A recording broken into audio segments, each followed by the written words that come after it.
Hello guys, welcome to my village. न कब हूँ ऐसन लागे शहर, न कब हूँ ऐसन लागे जैसन लागे गाँव।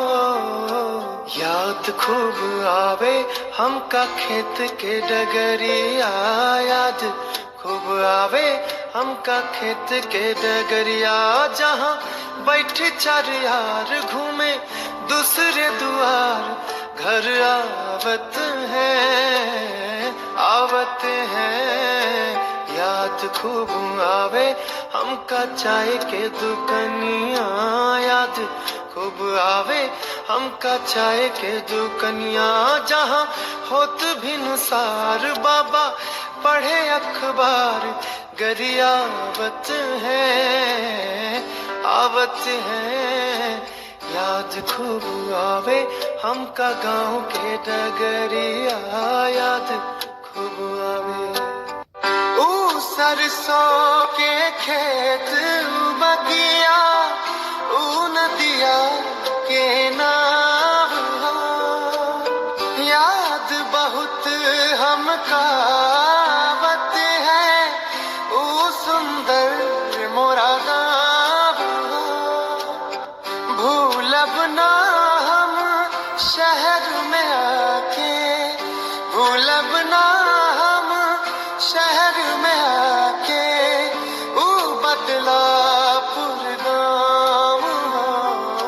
मन भर मावे हमका शहर नगरिया, मन भर मावे हमका शहर नगरिया, कहीं जाए न बिसर लगा रहे यही डर भरमावत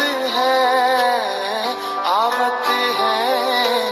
याद खूब आवे हमका गाँव के बजरिया, याद खूब आवे हमका गाँव के बजरिया, जहाँ जुटे पूरा गाँव बैठ निमिया के छाँव समझावत आवत है। याद खूब आवे हमका गाँव के बजरिया, याद खूब आवे।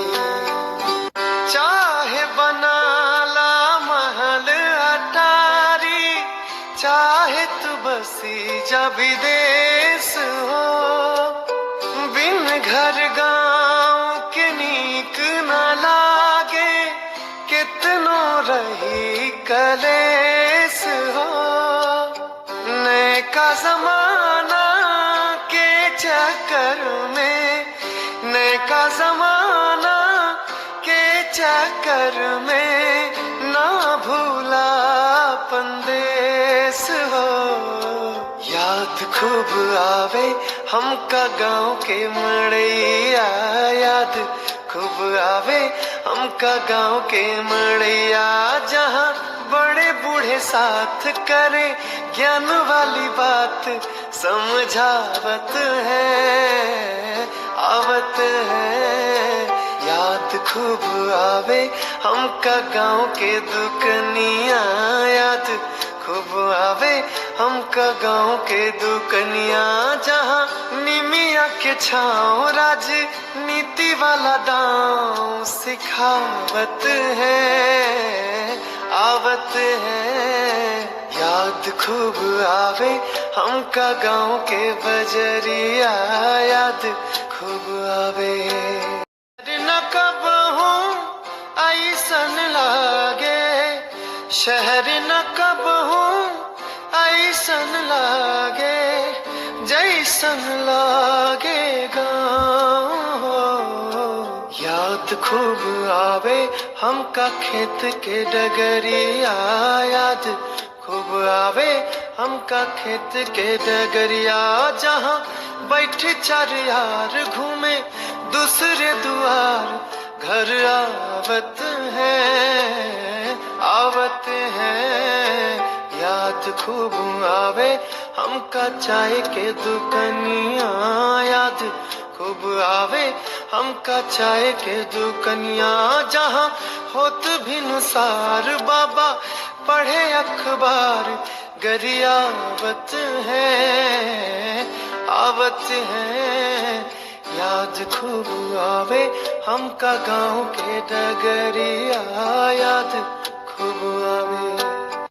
ऊ सरसों के खेत बगिया, ऊ नदिया के नाव, याद बहुत हमका आवत है। ऊ सुंदर मोरा गाँव, भूलब ना हम शहर में आके, भूलब ना हम शहर में आके।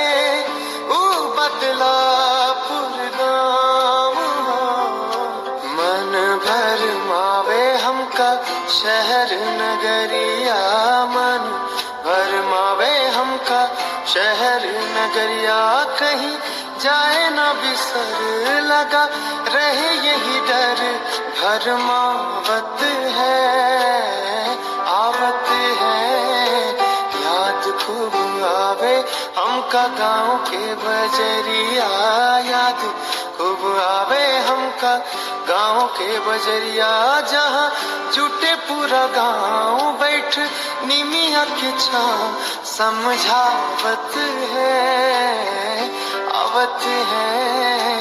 याद खूब आवे हमका गाँव के बजरिया, याद खूब आवे।